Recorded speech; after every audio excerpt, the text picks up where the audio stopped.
ఈరోజు మనం బైబిల్ నుండి ఒక అద్భుతమైన విషయాన్ని పరిశీలించబోతున్నాం. స్త్రీ ప్రవక్తల యొక్క పాత్ర.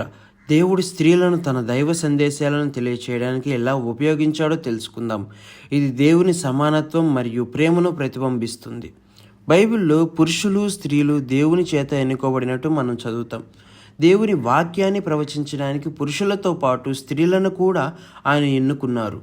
ఈరోజు మనం బైబిల్లో ప్రస్తావించిన కొన్ని స్త్రీ ప్రవక్తల యొక్క గాథలను తెలుసుకుందాం. ఆ గాథలు దేవుడు అందరినీ సమానంగా ప్రేమిస్తాడని సాక్ష్యంగా నిలుస్తాయి. ఇందులో మొట్టమొదటిగా మిరియాము. మోషే అహరోనుల సహోదరి అయిన మిరియాము బైబిల్లో మొదటి స్త్రీ ప్రవక్తలలో ఒకరు. నిర్గమాకాండం 15వ అధ్యాయం 20వ వచనం ప్రకారం, మరియు అహరోను సహోదరియు ప్రవక్తియు నగు మిరియాము తంబూరను చేత పట్టుకొనెను. స్త్రీలందరూ తంబూరలతోనూ నాట్యములతోనూ ఆమె వెంబడి వెళ్ళగా అని మనం చదువుతాం. ఇక్కడ ఆమె తంబూర చేత పట్టుకొని మహిళలను నాట్యములతో యెహోవాను స్తుతించడానికి నడిపింది.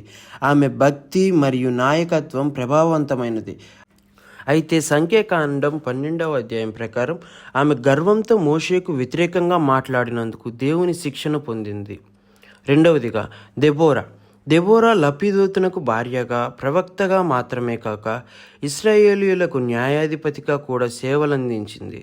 న్యాయాధిపతుల గ్రంథం 4వ అధ్యాయం 4వ వచనంలో మనం ఈ విషయాన్ని చదువుతాం.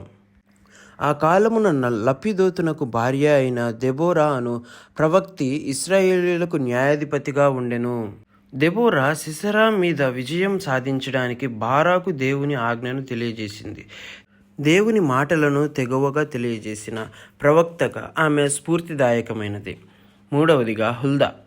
రాజుల గ్రంథం 22వ అధ్యాయం 14వ వచనం ప్రకారం, కాబట్టి యాజకుడైన హిల్కియాయును, అహీకామును, అక్బోరును, షఫానును, ఆసయాయును ప్రవక్తియగు హుల్దా యొద్దకు వచ్చిరి.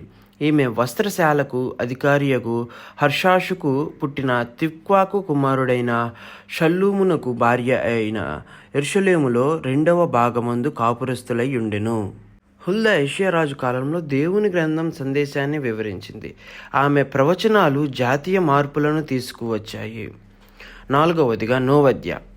నెహెమ్యా కాలంలో నోవద్య ఒక ప్రవక్తగా ప్రస్తావించబడింది. ఆమె ప్రభావం దేవుని పట్ల భక్తిని సూచించింది. నెహెమ్యా గ్రంథం 6వ అధ్యాయం 14వ వచనంలో ప్రస్తావించిన నోవద్య ఆమె టోబియాతో జరిగిన సంఘటనలను చూపిస్తూ ఉంది.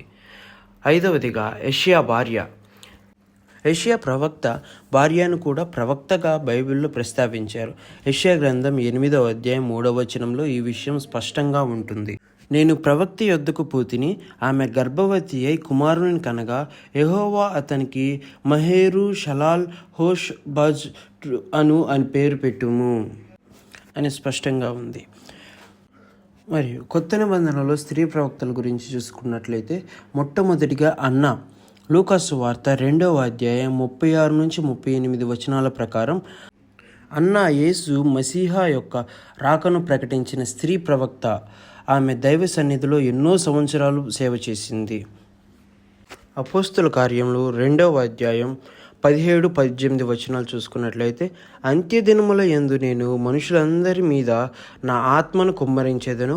మీ కుమారులను మీ కుమార్తెలను ప్రవచించెదరు. మీ యవనులకు దర్శనములు కలుగును. మీ వృద్ధులు కలలు కందురు. ఆ దినములలో నా దాసుల మీదను నా దాసురాండ్ర మీదను నా ఆత్మను కుమ్మరించెదను కనుక వారు ప్రవచించెదరు.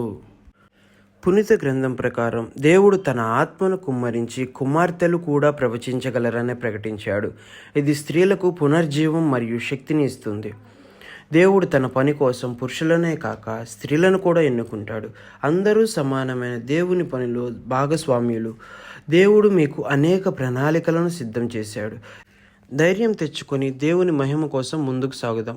మనం ఈ వీడియోలో చర్చించుకున్నటువంటి ప్రవక్తల గురించి ఇంకా మరిన్ని విషయాలు తెలుసుకోవాలనుకుంటే కామెంట్స్లో మెన్షన్ చేయండి. ఆ వీడియోలు కూడా వారి గురించి ఇంకా లోతుగా ఇంకా తీసుకొని మీ ముందుకు తీసుకొని వస్తాము. ఇంతవరకు మీరు ఈ వీడియో చూసినట్లయితే లైక్ చేసి సబ్స్క్రైబ్ చేయండి, షేర్ చేయండి. అందరికీ వందనాలు.